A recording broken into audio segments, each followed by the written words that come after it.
नमस्कार दोस्तों, आप सभी का स्वागत है। आज हम आपके लिए लेकर आए हैं मार्च 2021 का पीडी। दोस्तों, इसमें मार्च 2021 के पीडी के सभी महत्वपूर्ण बिंदुओं को शामिल किया गया है ताकि एग्जाम में यदि इनसे कोई भी प्रश्न आए तो न छूटे। इसलिए दोस्तों इस वीडियो को शुरू से अंत तक जरूर देखिए। तो चलिए देखते हैं पहला पॉइंट। नेताजी की 125वीं जयंती का शुभारंभ हुआ 23 जनवरी 2021 से। 23 जनवरी को जो है नेताजी का जन्म दिवस है और 2021 में इनकी 125वीं जयंती का प्रारंभ हुआ है। और इसके लिए जो है प्रधानमंत्री मोदी जी की अध्यक्षता में एक 85 सदस्यीय उच्च स्तरीय समिति का गठन किया गया है। और आपको बता दें कि पहले आपने पढ़ा होगा कि गृह मंत्री अमित शाह की अध्यक्षता में कमेटी गठित की गई है। तो दिसंबर में निर्णय यही हुआ था, लेकिन बाद में फिर से इस निर्णय को बदलते हुए प्रधानमंत्री मोदी जी की अध्यक्षता में कमेटी का गठन किया गया है। और इस अवसर पर जो है 125 रुपये मूल्य का स्मारक सिक्का और इतने मूल्य का ही डाक टिकट भी जारी किया गया। और इस अवसर पर कलकत्ता के विक्टोरिया मेमोरियल हॉल में पराक्रम दिवस का आयोजन किया गया, पराक्रम दिवस समारोह का आयोजन किया गया। और आपको बता दें, बहुत ही महत्वपूर्ण बिंदु है कि अब से जो है नेताजी की जयंती जो है पराक्रम दिवस के रूप में मनाई जाएगी, यानी कि पराक्रम दिवस हो गया 23 जनवरी। 51वां अंतर्राष्ट्रीय भारतीय फिल्म महोत्सव गोवा की राजधानी पणजी में 16 से 24 जनवरी 2021 के बीच संपन्न हुआ doctor Shyama Prasad Mukherjee indoor stadium में। पहले यह 2020 में ही 20 से 28 नवंबर के बीच होना था, लेकिन कोविड-19 के कारण डेट एक्सटेंड किया गया।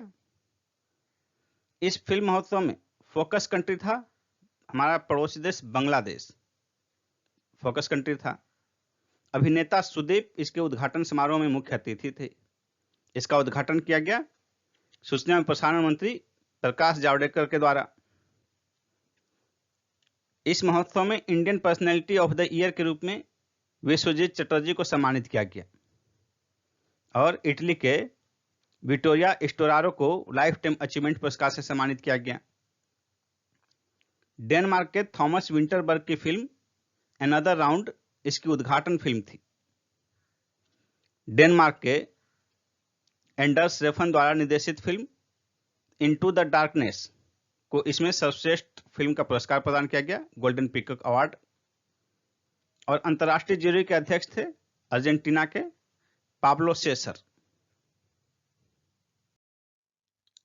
गुजरात के केवड़िया के लिए देश के विभिन्न भागों से 8 रेलगाड़ियों को हरी झंडी दिखाई गई प्रधानमंत्री मोदी जी के द्वारा 17 जनवरी 2021 को। इससे जो है स्टैचू ऑफ यूनिटी देश के विभिन्न क्षेत्रों से जुड़ सकेगा ताकि पर्यटक जो है बिना कठिनाई का सामना किए सीधे वहां तक पहुंच सकें। और ये जो है वीडियो कॉन्फ्रेंसिंग के जरिए हजरत निजामुद्दीन रेलवे स्टेशन पर कार्यक्रम आयोजित किया गया था। इसी में हरी झंडी दिखाई गई एक साथ 8 ट्रेनों को। और ये पहली बार हुआ कि एक साथ विभिन्न क्षेत्रों से चलने वाली 8 ट्रेनों को हरी झंडी दिखाई गई। और ये 8 ट्रेन में 2 मेमू ट्रेन है जो कि प्रतापनगर से केवड़िया के बीच चलेंगी।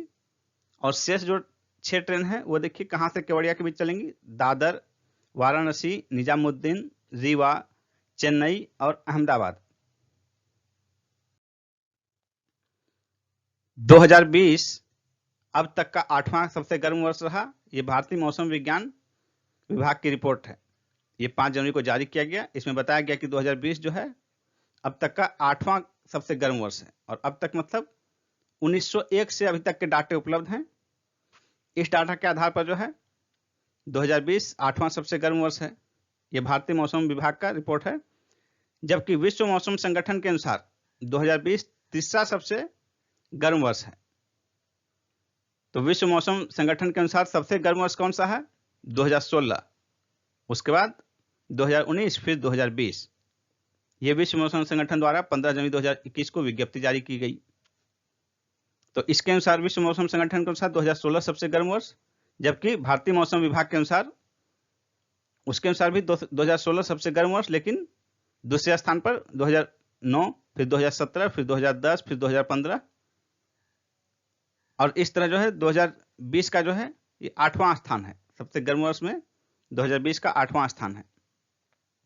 और देखिए टेम्परेचर जो है कितना रहा सामान्य से, औसत जो है औसत तापमान किसी भी वर्ष का जो कैलकुलेशन का तरीका है भारत में 1981 से 2010 तक के तापमान का औसत लिया गया है और उसी से तुलना की जाती है कि कितना गर्म रहा या सामान्य से कितना अधिक तापमान रहा। तो जो 2016 सबसे गर्म वर्ष रहा वो इस औसत से 0.71 डिग्री सेल्सियस अधिक तापमान था। उसी प्रकार देखिए 2009 में 0.55 डिग्री सेल्सियस, जबकि 2020 जो 8वां सबसे गर्म वर्ष रहा इसमें 0.29 डिग्री सेल्सियस तापमान औसत तापमान से अधिक रहा। औसत तापमान का तात्पर्य है आपको बताया गया 1981 से 2010 के बीच का जो है औसत तापमान। 2020 के दौरान भारतीय समुद्री क्षेत्र में 5 चक्रवाती तूफान आए। ये मौसम विज्ञान की रिपोर्ट है, समय समय पर आपने इनका जिक्र भी सुना होगा। और देखिए अम्फान, निवर, गति, निसर्ग और बुरेवी, ये 5 तूफान हैं। इसमें देखिए सुपर साइक्लोनिक स्टॉर्म है ये अम्फान, उससे कम तीव्रता यानी कि अति तीव्रता वाला। निवर और गति अति तीव्रता वाला है और ये तीव्र गति वाला है निसर्ग और बुरेवी, यानी कि सबसे अधिक गति है अम्फान की। और देखिए क्षेत्र कहाँ आया, बंगाल की खाड़ी में। अम्फान, निवार और बुरेवी जो है बंगाल की खाड़ी में आए, जबकि अरब सागर में निसर्ग और गति ये तूफान अरब सागर में आए। और ये जो आपके सामने देखिए डाटा दिया है ब्रैकेट में 90, इसमें अम्फान तूफान से 90 लोगों की मृत्यु हुई। निवार तूफान से भारत में 12 लोगों की मृत्यु हुई। बुरेवी तूफान से 9 लोगों की मृत्यु हुई। इसी प्रकार अरब सागर में आए तूफान निसर्ग से 4 लोगों की मृत्यु हुई। 16वां प्रवासी भारतीय दिवस समारोह 2021, पहले ये वार्षिक होता था हर वर्ष, लेकिन अब द्विवार्षिक आयोजन होता है। प्रवासी भारतीय दिवस का आयोजन, समारोह का आयोजन जो है 2 वर्ष में एक बार हो रहा है पिछले कुछ वर्षों से। ये 16वां था, 2021 में 16वां था। 9 जनवरी 2021 को वर्चुअली संपन्न हुआ। 9 जनवरी 1915 को गांधी जी दक्षिण अफ्रीका के लंबे प्रवास के बाद भारत वापस लौटे थे। इसी उपलक्ष्य में मनाया जाता है और यह समारोह का आयोजन किया जाता है भारतीय समाज से प्रवासी भारतीयों को जोड़ने के लिए। और इस समारोह की अध्यक्षता श्री चंद्रिका प्रसाद संतोखी, स्वीडन नाम के राष्ट्रपति थे, उन्होंने की। ये भी भारतीय मूल के ही हैं। और इसका थीम था कंट्रीब्यूटिंग टू आत्मनिर्भर भारत, यानी कि आत्मनिर्भर भारत में योगदान। इसमें 2 सत्र आयोजित किया गया ऑनलाइन ही। पहला सत्र जो है उसका मुख्य मुद्दा था, यानी कि थीम था आत्मनिर्भर भारत में प्रवासियों का योगदान। और दूसरे सत्र का जो मुख्य विषय था वो था कोरोना के बाद की चुनौतियां। और इसमें 30 लोगों को प्रवासी भारतीय सम्मान से सम्मानित किया गया। पहले जब वार्षिक आयोजन होता था उसमें 15 लोगों को सम्मानित किया जाता था प्रवासी भारतीय सम्मान से। अब द्विवार्षिक आयोजन में 30 लोगों को सम्मानित किया जाता है। आकाश एनजी मिसाइल का परीक्षण। एनजी का मतलब है न्यू जनरेशन। आकाश न्यू जनरेशन मिसाइल का परीक्षण किया गया डीआरडीओ के द्वारा 25 जनवरी 2021 को ओडिशा के चांदीपुर से। अब आकाश न्यू जनरेशन जो है ये सतह से हवा में मध्यम दूरी तक मार करने वाला मिसाइल है। ये 30 किलोमीटर की दूरी तक मार कर सकता है और 18 किलोमीटर की ऊंचाई तक सब सोनिक और सुपरसोनिक लक्ष्यों को भेदने में सक्षम है। ये एंटी मिसाइल के तौर पर भी इसे उपयोग में लाया जा सकता है। 25 जनवरी को इसका परीक्षण किया गया और अगले ही दिन 26 जनवरी को गणतंत्र दिवस परेड में इसका प्रदर्शन भी किया गया। कोरोना के विरुद्ध भारतीय टीकाकरण अभियान प्रारंभ हो चुका है 16 जनवरी 2021 से और प्रधानमंत्री मोदी जी ने वीडियो कॉन्फ्रेंसिंग के जरिए इसका शुभारंभ किया। और इसी अवसर पर वेबसाइट और ऐप भी लॉन्च किया गया जिसका नाम है कोविन। कोविन का तात्पर्य देखिए full form Covid vaccine intelligence network. पहले चरण में जो है टीकाकरण के पहले चरण में 3 करोड़ लोगों का और दूसरे चरण में 30 करोड़ लोगों को टीकाकरण करने का लक्ष्य है, जबकि इसके पहले ही दिन 2 लाख लोगों को का टीकाकरण किया गया। और शुरुआती दौर में जो है सबसे पहले किनका किया जा रहा है, स्वास्थ्य कर्मियों का टीकाकरण किया जा रहा है। और जनवरी के अंत तक, जो 16 जनवरी से प्रारंभ हुआ, तो जनवरी के अंत तक 35 लाख स्वास्थ्य कर्मियों का टीकाकरण किया जा चुका है। भारत में 2 टीके के इस्तेमाल को मंजूरी प्रदान की गई है। ये 2 टीका है कोविशील्ड और कोवैक्सीन। कोविशील्ड जो है सीरम इंस्टीट्यूट ऑफ इंडिया द्वारा निर्मित है और कोवैक्सीन भारत बायोटेक द्वारा निर्मित है। इसमें कोवैक्सीन पूर्णतः स्वदेशी तकनीक पर निर्मित है, स्वदेशी टीका है। और कोविशील्ड जो है ऑक्सफोर्ड एस्ट्राजोन द्वारा विकसित किया गया है। 72वें गणतंत्र दिवस की पूर्व संध्या पर राष्ट्र के नाम राष्ट्रपति के संबोधन में किसानों, जवानों, वैज्ञानिकों और डॉक्टरों को विशेष अभिनंदन किया गया। यानी कि 4 कैटेगरी के लोग, किसान, जवान, वैज्ञानिक और डॉक्टर, इनका विशेष अभिनंदन राष्ट्रपति जी के संबोधन में किया गया।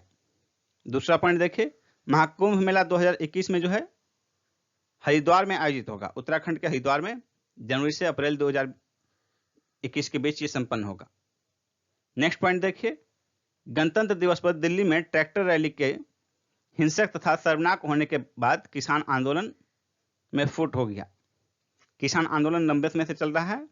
सितंबर 2020 में जो 3 कृषि अधिनियम पारित हुए हैं, उन्हीं के विरोध में कुछ प्रदेश के किसानों द्वारा संगठित रूप से इसका विरोध किया जा रहा है और ये विरोध प्रदर्शन दिल्ली में चल रहा है। उसी दौरान जो है गणतंत्र दिवस के अवसर पर ट्रैक्टर रैली निकाली गई और इसी दौरान कुछ हिंसक तथा कुछ ऐसी शर्मनाक घटनाएं घटी, जिसके बाद कई प्रबुद्ध लोगों ने अपने आप को किसान आंदोलन से अलग कर लिया। जो बाइडेन 46वें अमेरिकी राष्ट्रपति बने हैं। 20 जनवरी 2021 को पदभार ग्रहण किया। डेमोक्रेटिक पार्टी के हैं, 78 वर्षीय हैं और 78 वर्षीय महत्वपूर्ण इसलिए है क्योंकि सर्वाधिक उम्रदराज अमेरिकी राष्ट्रपति बने हैं। 3 नवंबर 2020 को ही मतदान संपन्न हुआ था, जिसमें इन्होंने अपने विपक्षी तत्कालीन राष्ट्रपति डोनाल्ड ट्रंप को हराया। तो देखिए, इन्हें मत मिले 306 और विपक्षी को 232।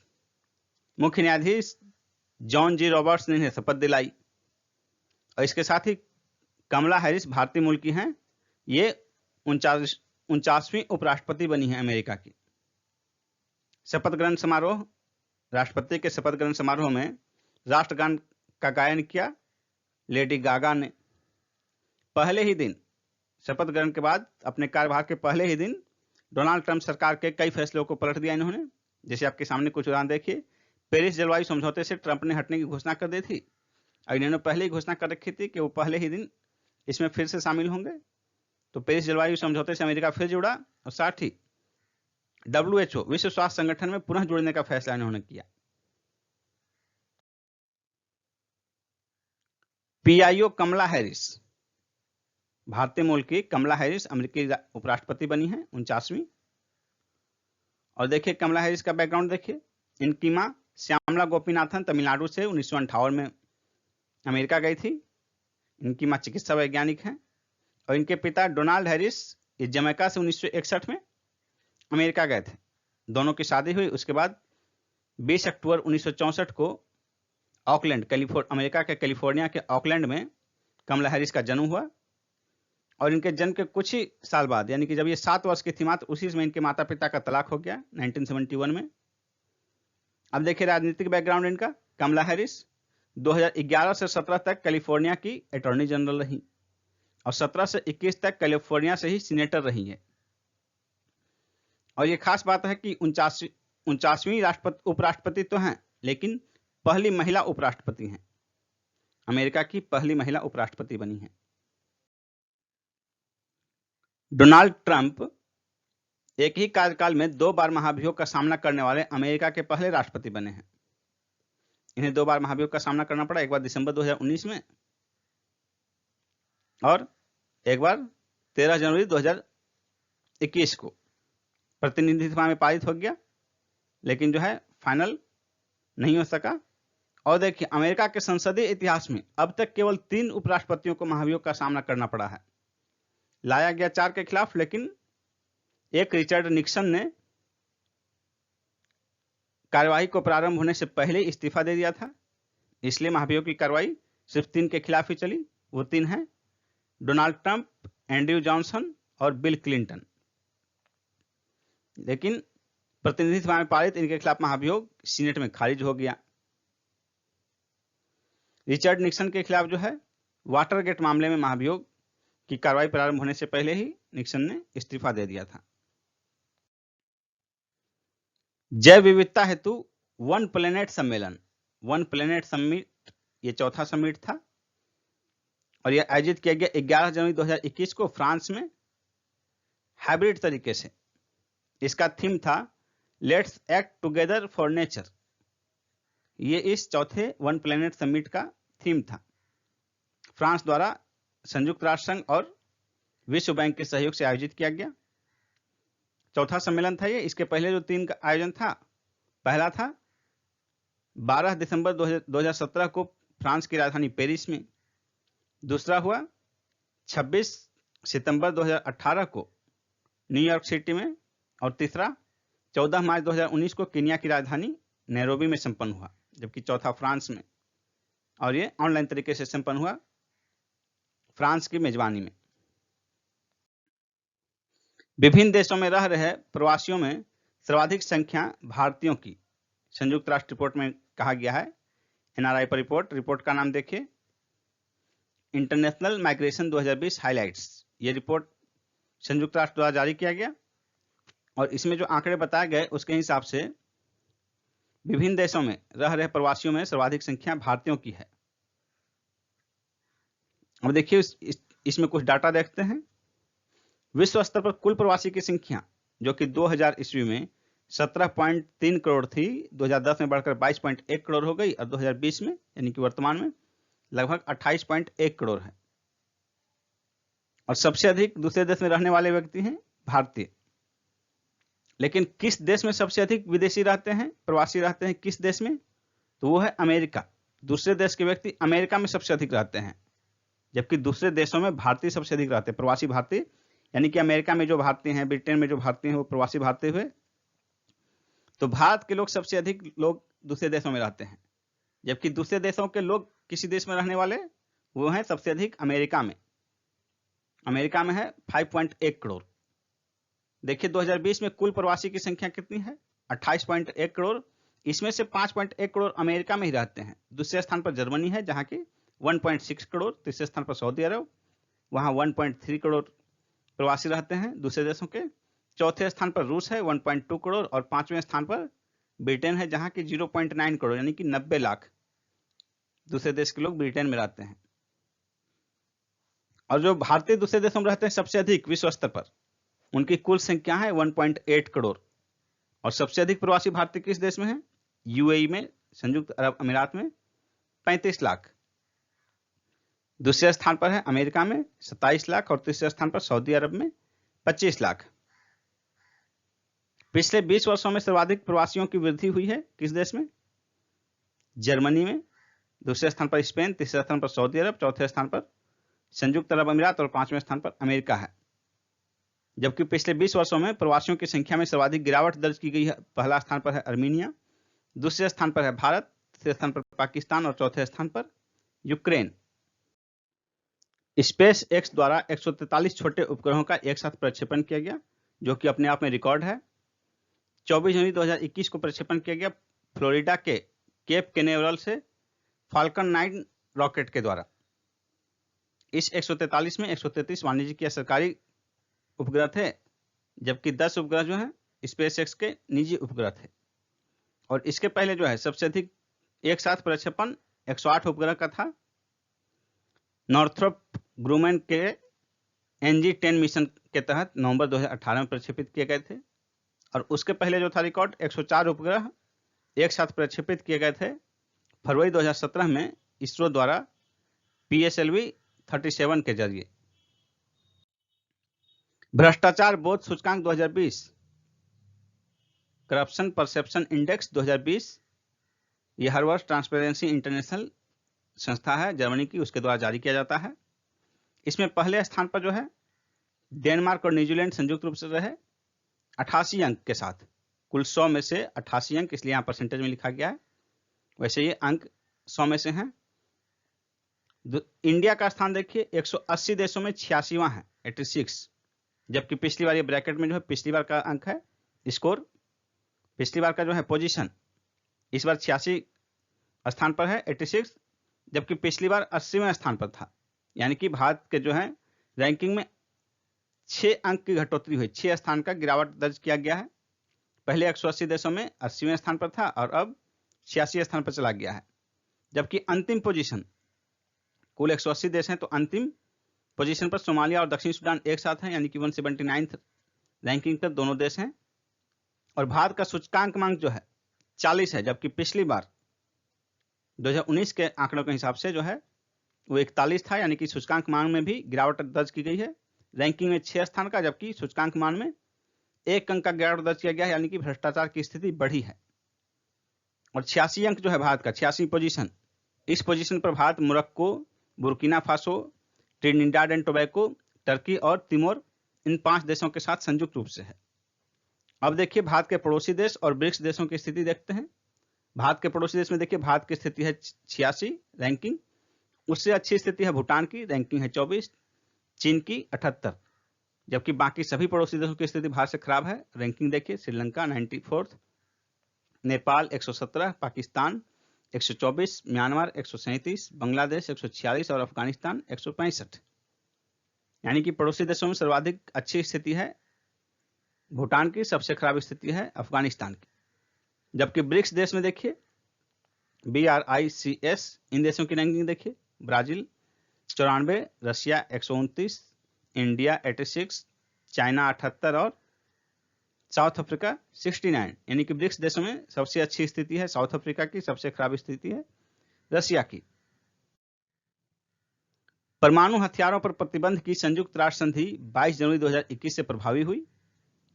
ये संधि जुलाई 2017 में स्वीकार की गई थी। भारत इस संधि का समर्थन नहीं करता, इसमें शामिल नहीं है। कई महत्वपूर्ण राष्ट्र, कई बड़े राष्ट्र इसमें शामिल नहीं हैं, लेकिन उसके बावजूद जो संधि के टर्म एंड कंडीशन थे, जब ये स्वीकार की गई थी जुलाई 2017 में, उसके हिसाब से ये लागू किया गया। उसका कंडीशन था कि 50 देश जब स्वीकार कर लेंगे, 50 देश जब इसे स्वीकृति प्रदान कर देंगे, उसके 90 दिन बाद ये शुरू हो जाएगा, लागू हो जाएगा। तो 50वां देश होंडुरास का अनुसमर्थन प्राप्त हुआ 24 अक्टूबर 2020 को, और इसके 90 दिन के बाद 22 जनवरी 2021 से यह प्रभावी हो गया। म्यांमार में सेना ने निर्वाचित सरकार का तख्ता पलटकर 1 फरवरी 2021 को सत्ता पर कब्जा कर लिया। 29 जनवरी 2021 को नई दिल्ली में इजरायली दूतावास के निकट हल्का विस्फोट हुआ। जानमाल की कोई क्षति नहीं हुई है, लेकिन 4-5 गाड़ियों को नुकसान हुआ है। 9 जनवरी 2021 को इंडोनेशिया में यात्री विमान दुर्घटनाग्रस्त हो गया, जिसमें सवार सभी 62 व्यक्तियों की मृत्यु हो गई। मार्सेलो रेबेडो डी सोसा पुर्तगाल के राष्ट्रपति पुनर्निर्वाचित हुए हैं। 2020-21 में राष्ट्रीय आय संबंधी NSF का पहला अग्रिम अनुमान 7 जनवरी 2021 को जारी किया गया। इस अनुमान में 2020-21 में GDP में 7.7% सिकुड़न का अनुमान व्यक्त किया गया है। यानी कि भारतीय GDP विकास दर 2020-21 में -7.7%। माइनस है, का मतलब कि वो डाउन चल रहा है GDP। और चाइना को छोड़कर विश्व की सभी महत्वपूर्ण अर्थव्यवस्थाएं जो है नकारात्मक वृद्धि दर रही 2020-21 में, कोविड के कारण। 29 जनवरी 2021 के पहले संशोधित आकलन में 2019-20 में GDP की वृद्धि दर 4% अनुमानित की गई थी। इसके पहले 4.2% था 2019-20 के लिए। यानी कि लेटेस्ट जो हमारा अनुमान है, आंकड़ा है, उसके हिसाब से 2019-20 में हमारा ग्रोथ रेट था 4%। 2020-21 में जो भी अनुमानित है -7.7%। और प्रति व्यक्ति आय देखिए, प्रति व्यक्ति आय 2021 के स्थिर मूल्य पर 86,456 रुपया और चालू मूल्य पर 1,26,968 रुपये। और नीचे देखिए ब्रैकेट में दिया गया है पिछले वर्ष की तुलना में कितने प्रतिशत की बढ़ोतरी हुई है। -8.9%। स्थिर मूल्य पर जो है 8.9% की कमी हुई है पिछली बार की तुलना में, और जबकि चालू मूल्य पर -5.4%, यानी कि 5.4% की गिरावट दर्ज की गई है पिछले बार की तुलना में। GVA ग्रॉस वैल्यू एडिशन में तीनों क्षेत्र का योगदान, तीनों क्षेत्र का मतलब देखिए, प्राथमिक क्षेत्र, द्वितीय क्षेत्र और तृतीय क्षेत्र, इनका हिस्सा कितना है GVA में। चालू मूल्य पर देखिए, कृषि प्राथमिक क्षेत्र का योगदान है 20.3%, द्वितीय क्षेत्र का योगदान 24.7% और तृतीय क्षेत्र का योगदान 55%। और GVA में तीनों क्षेत्र का योगदान देखिए पिछले बार की अपेक्षा, ये 2019-20 में है, तो पिछले बार की अपेक्षा कितनी वृद्धि हुई है, 4.1% की स्थिर मूल्य पर वृद्धि। और ये वृद्धि विभिन्न क्षेत्रों में देखिए 2019-20 में जो है पिछले वर्ष की अपेक्षा प्राथमिक क्षेत्र में 3.3% की वृद्धि हुई है। द्वितीय क्षेत्र में वृद्धि नहीं, नकारात्मक वृद्धि 1.1% की, और तृतीय क्षेत्र में 7.2% की वृद्धि हुई है स्थिर मूल्य पर 2019-20 में पिछले वर्ष की अपेक्षा, यानी कि 2018-19 की अपेक्षा 2019-20 में। कोरोना महामारी के दौर में भी भारत में एफडीआई अंतर्प्रवाह में 13% की वृद्धि दर्ज की गई है। ये अंकटाड ने अपनी रिपोर्ट में बताया है। कोरोना महामारी के दौरान यानी कि 2020 में भारत में एफडीआई में 13% की वृद्धि दर्ज की गई 2019 की अपेक्षा, जबकि वैश्विक स्तर पर 42% की कमी आई है। ये 42% की कमी जो है 2019 में कुल वैश्विक स्तर पर अंतर्प्रवाह एफडीआई का था $1500 बिलियन, यानी कि $1500 अरब, जो कि 2020 में 42% घटकर मात्र $859 बिलियन रह गया। और ये 42% तो वैश्विक स्तर पर कमी आई।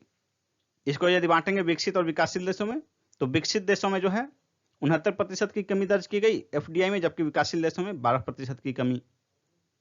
और देखिए इस दौरान 2020 के दौरान एफडीआई में विकासशील देशों का हिस्सा, एफडीआई का वैश्विक अंतर्प्रवाह में विकासशील देशों का हिस्सा 72% रहा कुल एफडीआई में, यानी कि कुल 859 रहा है $59 बिलियन। $859 बिलियन में 72% जो है एफडीआई विकासशील देशों में हुए। अब देखिए सर्वाधिक एफडीआई किस देश में हुआ? चाइना में। और चीन जो है इस बार अमेरिका को पार कर गया। सबसे अधिक चाइना में हुआ, दूसरे स्थान पर अमेरिका। चाइना में कुल $163 बिलियन हुआ, जो कि पिछली बार की अपेक्षा 4% की वृद्धि हुआ। भारत में 13% की वृद्धि और चाइना में 4% की वृद्धि। वहीं अमेरिका में जो है $134 बिलियन रहा, लेकिन पिछली बार की अपेक्षा लगभग आधा, देखिए 49% की कमी दर्ज की गई। और भारत में 2020 में कुल एफडीआई कितना हुआ? कुल एफडीआई $57 बिलियन हुआ, जो कि पिछली बार की अपेक्षा 13% अधिक था।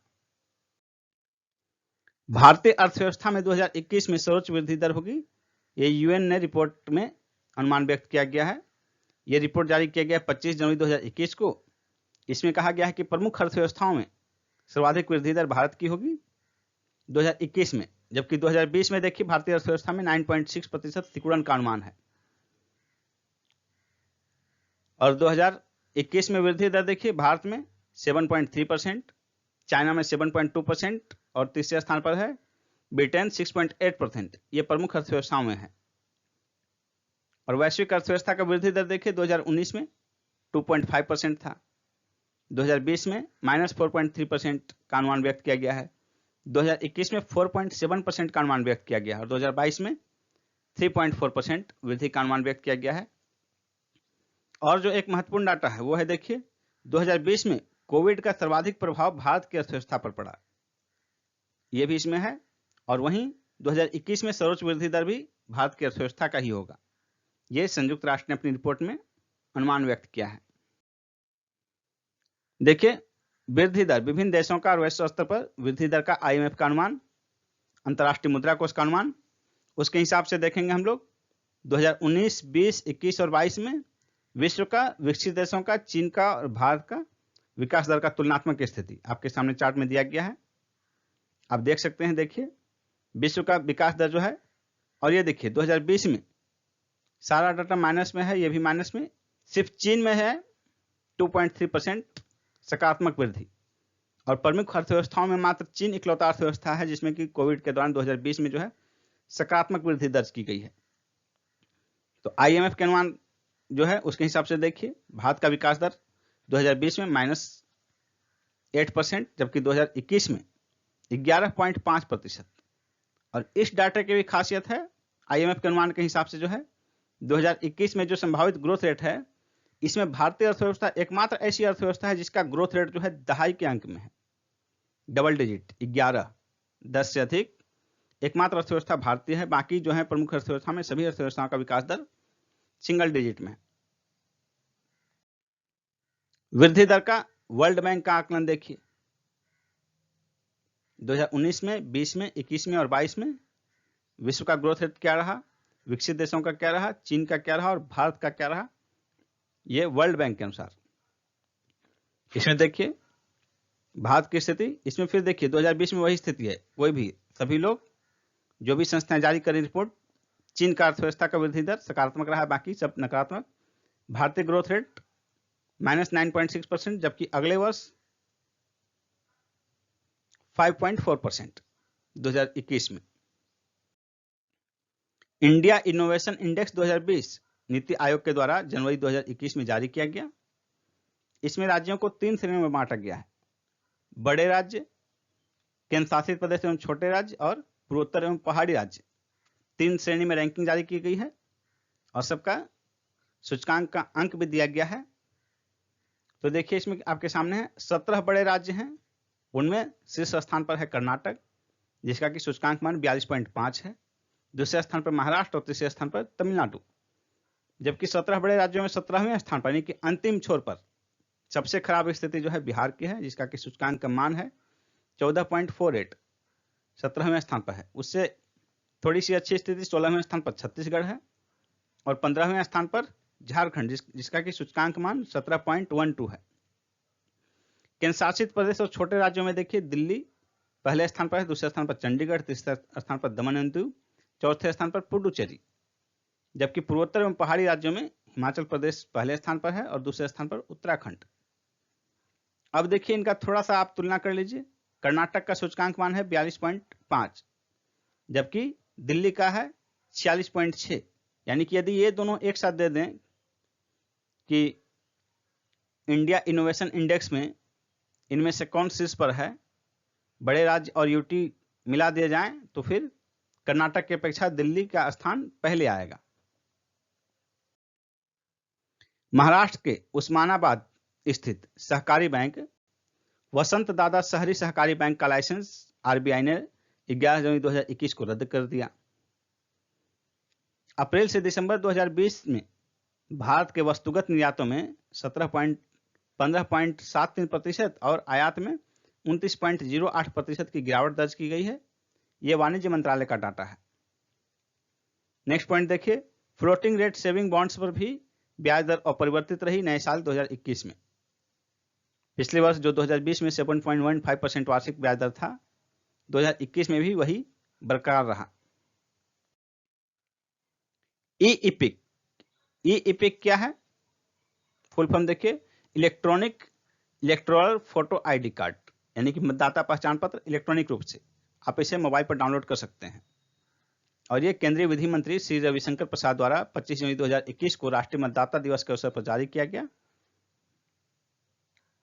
नेक्स्ट पॉइंट देखिए, इग्नू को राष्ट्रीय मूल्यांकन एवं प्रत्यायन परिषद नाक या नैक जो भी कहिए, इसके निरीक्षण में A++ ग्रेड जनवरी 2021 में प्रदान किया गया। नेक्स्ट पॉइंट है, भारतीय वायुसेना का MiG-21 विमान 5 जनवरी 2021 को राजस्थान में दुर्घटनाग्रस्त हो गया। सी विजिल 2021 ये क्या है? भारतीय नौसेना का 2 दिवसीय द्विवार्षिक अखिल भारतीय तटीय रक्षा अभ्यास 12-13 जनवरी 2021 को संपन्न हुआ है और संपूर्ण तटीय क्षेत्र में कुल जो हमारी लगभग 7500 किलोमीटर की तटरेखा है, इन सभी के सुरक्षा दृष्टिकोण से भारतीय नौसेना का एक द्विवार्षिक 2 दिवसीय आयोजन था। एमफेक्स 2021 एमफेक्स 21 भारतीय सेना के तीनों अंगों का संयुक्त युद्धाभ्यास 21 से 25 जनवरी 2021 के बीच अंडमान निकोबार द्वीप समूह में संपन्न हुआ। राष्ट्रीय युवा महोत्सव 2021 यह हर वर्ष मनाया जाता है। राष्ट्रीय युवा दिवस जो है 12 जनवरी को मनाया जाता है विवेकानंद के बर्थडे के अवसर पर, और इसी दिन से जो है हर वर्ष मनाया जाता है। राष्ट्रीय युवा महोत्सव 12 से 16 जनवरी को प्रतिवर्ष मनाया जाता है। इस वर्ष भी मनाया गया 2021 में, और इसका थीम था युवा उत्साह एक नए भारत का। युवा उत्साह एक नए भारत का, ये राष्ट्रीय युवा महोत्सव 2021 का थीम था। भारत पर्व 2021 26 से 31 जनवरी 2021 के बीच दिल्ली के लाल किले के मैदान में वर्चुअल तरीके से मनाया गया। ये इसमें 3 वर्चुअल मंडप, देखो अपना देश, स्टैच्यू ऑफ यूनिटी और अतुल्य भारत इस भारत पर्व 2021 के विशेष आकर्षण थे। नैन्सी पेलोसी अमेरिकी प्रतिनिधि सभा की स्पीकर पुनर्निर्वाचित हुई हैं। एलेक्स एलिस भारत में ब्रिटेन के नए उच्चायुक्त नियुक्त किए गए हैं। जयंत खोबरागड़े आसियान में भारतीय राजदूत नियुक्त किए गए हैं। नरेंद्र मोदी सोमनाथ मंदिर ट्रस्ट के अध्यक्ष चुने गए हैं। इसके अध्यक्ष इनके पहले अक्टूबर 2020 तक केशुभाई पटेल थे, गुजरात के मुख्यमंत्री। उनके निधन के बाद जो है यह स्थान खाली था। प्रधानमंत्री मोदी जी को यह पद सौंपा गया। गुलाम मुस्तफा खान प्रख्यात शास्त्रीय गायक थे। 89 वर्ष की आयु में 17 जनवरी को इनका निधन हो गया। बूटा सिंह पूर्व केंद्रीय मंत्री एवं बिहार के पूर्व राज्यपाल थे। 86 वर्ष की आयु में 2 जनवरी को इनका निधन हो गया। नरेंद्र चंचल विश्व प्रसिद्ध पार्श्व गायक एवं भजन गायक, 22 जनवरी 2021 को इनका 80 वर्ष की आयु में निधन हो गया। केवल महिला चालक दल द्वारा एयर इंडिया विमान की सैन फ्रांसिस्को से बेंगलुरु तक की उड़ान 21 जनवरी 2021 को संपन्न हुई। 17 घंटे की इस उड़ान में चालक दल में केवल महिलाएं ही शामिल थी। सैन फ्रांसिस्को से बेंगलुरु महत्वपूर्ण बिंदु है और एयर इंडिया का विमान यह भी महत्वपूर्ण है। नेक्स्ट पॉइंट देखिए, केवल महिला स्टाफ द्वारा मालगाड़ी का संचालन किया गया 5 जनवरी 2021 को पश्चिमी रेलवे मंडल में वसई रोड स्टेशन से बड़ोदरा तक। नेक्स्ट पॉइंट देखिए, नेताजी सुभाष चंद्र बोस आपदा प्रबंधन पुरस्कार 2021 23 जनवरी को नेताजी की जयंती के अवसर पर यह पुरस्कार प्रदान किया गया। संस्थागत श्रेणी का और व्यक्तिगत श्रेणी का। संस्थागत श्रेणी का पुरस्कार जो है सीड्स को, संस्था सीड्स क्या है? Sustainable environment and ecological development society. संस्थागत श्रेणी का पुरस्कार इसे प्रदान किया गया। 51 लाख रुपए इसके तहत प्रदान किए जाते हैं और व्यक्तिगत श्रेणी के पुरस्कार के तहत 5 लाख रुपए प्रदान किए जाते हैं। तो 2021 का जो है व्यक्तिगत श्रेणी का पुरस्कार राजेंद्र कुमार भंडारी भूवैज्ञानिक हैं, इन्हें प्रदान किया गया। प्रधानमंत्री राष्ट्रीय बाल पुरस्कार 2021 26 जनवरी के अवसर पर 32 बच्चों को प्रदान किया गया, विभिन्न क्षेत्र में उनके महत्वपूर्ण योगदान के लिए, बहादुरी के लिए।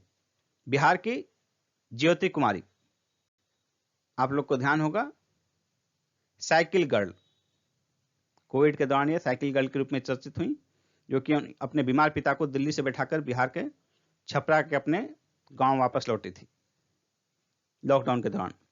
और झारखंड की एक बच्ची हैं सविता कुमारी, इन्हें भी प्रधानमंत्री राष्ट्रीय बाल पुरस्कार से सम्मानित किया गया। इन दोनों सहित कुल 32 बच्चों को यह पुरस्कार प्रदान किया गया। शौर्य पुरस्कार 2021 72वें गणतंत्र दिवस की पूर्व संध्या पर प्रदान किया गया और इसके तहत 1 महावीर चक्र, 5 वीर चक्र, 1 कीर्ति चक्र और 3 शौर्य चक्र प्रदान किए गए इस बार। इसमें महावीर चक्र देखिए मरणोपरांत प्रदान किया गया। जून 2020 में गलवान घाटी में शहीद हुए 16वीं बिहार रेजिमेंट के commanding officer colonel B Mahesh Babu को मरणोपरांत प्रदान किया गया। पद्म अलंकरण 2021 भारत रत्न 2021 में भी किसी को प्रदान नहीं किया गया, लेकिन शेष जो है पद्म विभूषण, पद्म भूषण और पद्मश्री कुल 119 लोगों को प्रदान किया गया। इन 119 में पद्म विभूषण 7 लोगों को, पद्म भूषण 10 लोगों को और पद्मश्री 102 लोगों को प्रदान किया गया। इस 119 में 29 महिलाएं शामिल हैं। 119 लोगों में 16 को मरणोपरांत प्रदान किया गया। इस 119 में 10 विदेशी भारतीय मूल के या प्रवासी भारतीय नागरिक शामिल हैं। एथलेटिक्स का जूनियर फेडरेशन कप ये जो है 26 से 28 जनवरी 2021 के बीच भोपाल में संपन्न हुआ। इसमें पहले स्थान पर हरियाणा रहा, दूसरे स्थान पर तमिलनाडु और तीसरे स्थान पर केरल। रणजी ट्रॉफी 2020-21 का आयोजन रद्द कर दिया गया कोविड-19 के कारण। पुरुषों का सीनियर राष्ट्रीय कुश्ती चैंपियनशिप 23-24 जनवरी 2021 को नोएडा में संपन्न हुआ। इसमें पहले स्थान पर रेलवे रहा, दूसरे स्थान पर सेना और तीसरे स्थान पर हरियाणा। आईसीसी की पहली विश्व टेस्ट चैंपियनशिप का फाइनल 18 से 22 जून 2021 को आयोजित होगा और इसमें 22 जून के बाद 23 जून को जो है रिजर्व डे के रूप में रखा गया है। आपको बता दें कि इस पहली विश्व टेस्ट चैंपियनशिप में कुल 9 टीमें शामिल हैं, जिसमें कि शीर्ष 2 टीमों के बीच फाइनल खेला जाएगा। महिलाओं का सीनियर राष्ट्रीय कुश्ती चैंपियनशिप 30 से 31 जनवरी 2021 के बीच आगरा में संपन्न हुआ। इसमें पहले स्थान पर हरियाणा रहा, दूसरे स्थान पर रेलवे और तीसरे स्थान पर दिल्ली। नेक्स्ट पॉइंट देखिए, जय शाह एशियाई क्रिकेट परिषद के नए अध्यक्ष चुने गए हैं। ये बांग्लादेश के नजमुल हसन के स्थान पर। ये 32 वर्षीय हैं और एशियाई क्रिकेट परिषद के सबसे युवा अध्यक्ष हैं। टी नटराजन एक ही विदेशी दौरे पर अंतर्राष्ट्रीय क्रिकेट के तीनों प्रारूपों में पदार्पण करने वाले पहले भारतीय क्रिकेटर हैं। तमिलनाडु के 29 वर्षीय तेज गेंदबाज हैं ये। और किस विदेशी दौरे पर इनका पदार्पण हुआ क्रिकेट के तीनों प्रारूप में? ऑस्ट्रेलिया के दौरे पर। क्रिस्टियानो रोनाल्डो फुटबॉल में सर्वाधिक करियर गोल का विश्व रिकॉर्ड कुल 760 गोल किया है इन्होंने।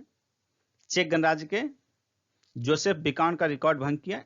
जोसेफ बिकॉन का 759 गोल का रिकॉर्ड था, जिसे तोड़कर इन्होंने कुल 760 गोल कर लिए।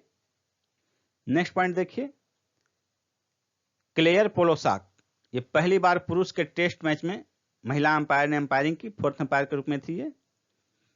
7 से 11 जनवरी 2021 को भारत ऑस्ट्रेलिया के मैच में इन्होंने अंपायरिंग की।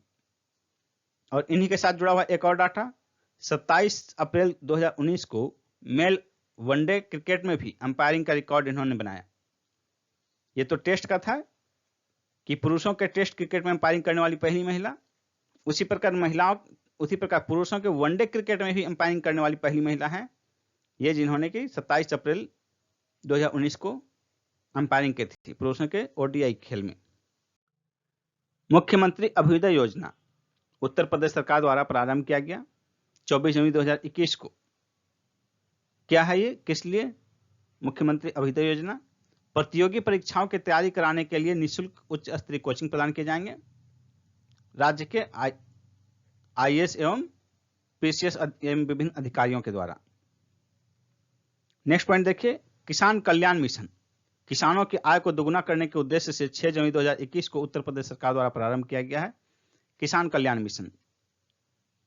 नेक्स्ट पॉइंट देखिए, उत्तर प्रदेश में विधान परिषद में 12 रिक्त सीटों पर चुनाव हुए जनवरी 2021 में। इन 12 में से 10 सीट भाजपा के खाते में गए और 2 सपा के खाते में। इस प्रकार उत्तर प्रदेश की 100 सदस्यीय विधान परिषद में वर्तमान स्थिति क्या हो गई है? भाजपा की सदस्य संख्या सीट संख्या 25 से बढ़कर 32 हो गई है। 100 में से पहले 25 थी, अब 32 हो गई है। सपा की सदस्य संख्या 55 से घटकर 51 हो गई है और बसपा की 8 से घटकर 6 हो गई है। नीचे जो है ये कुल सदस्य संख्या है 100। हरिद्वार की 20 वर्षीय सृष्टि गोस्वामी उत्तराखंड की 1 दिन की मुख्यमंत्री बनाई गई राष्ट्रीय बालिका दिवस 24 जनवरी 2021 के अवसर पर। नेक्स्ट पॉइंट देखिए, उत्तराखंड सरकार ने मनरेगा के तहत कार्य दिवसों की संख्या 100 से बढ़ाकर 150 दिन कर दिए हैं। यह भी महत्वपूर्ण बिंदु है और यह भी महत्वपूर्ण बिंदु है। लव जिहाद पर अंकुश के लिए मध्य प्रदेश ने भी बड़ा कानून बनाया। वो कानून है मध्य प्रदेश धार्मिक स्वतंत्रता अध्यादेश। 9 जनवरी 2021 को लाया गया और इसके पहले बता दें आपको कि उत्तर प्रदेश में इस तरह का अध्यादेश पारित किया गया है। नेक्स्ट पॉइंट देखिए, झारखंड के आदिवासी छात्र छात्राओं को विदेश में उच्च शिक्षा के लिए मरांग गोम के जयपाल सिंह मुंडा पारदेशीय छात्रवृत्ति योजना प्रारंभ की गई है झारखंड सरकार के द्वारा। इसके तहत प्रत्येक वर्ष 10 आदिवासी छात्र छात्राओं का चयन किया जाएगा और ऐसे लोगों का चयन किया जाएगा जिनके पेरेंट्स की वार्षिक आय 12 लाख रुपए से कम हो। ओलंपिक, एशियाई तथा राष्ट्रमंडल खेलों में पदक जीतने वाले राजस्थान के खिलाड़ियों के लिए राज्य सरकार ने देय पुरस्कार राशि में वृद्धि की है। यानी कि ओलंपिक, एशियाई खेल और राष्ट्रमंडल खेलों में पदक जीतने वाले खिलाड़ियों के लिए, अपने राज्य के खिलाड़ियों के लिए राजस्थान सरकार ने पुरस्कार राशि में वृद्धि की गई है। ओलंपिक खेल में देखिए, ओलंपिक खेल में स्वर्ण के लिए पहले जहां 75 लाख रुपए थे, अब 3 करोड़ रुपए दिए जाएंगे। ओलंपिक रजत के लिए पहले जहां 50 लाख रुपए थे, अब 2 करोड़ रुपए दिए जाएंगे। वहीं ओलंपिक के कांस्य के लिए जहां पहले 30 लाख रुपए थे, अब 1 करोड़ रुपए दिए जाएंगे खिलाड़ी को। इसी तरह एशियाई और राष्ट्रमंडल खेल में जीतने वाले स्वर्ण के लिए पहले 1 करोड़ 30 लाख रुपए था, वो 1 करोड़ कर दिया गया। और रजत के लिए वर्तमान में 60 लाख रुपए, जो कि पहले 20 लाख रुपए था। और कांस्य के लिए वर्तमान में जो 30 लाख रुपए कर दिया गया है, पहले 10 लाख रुपए थे।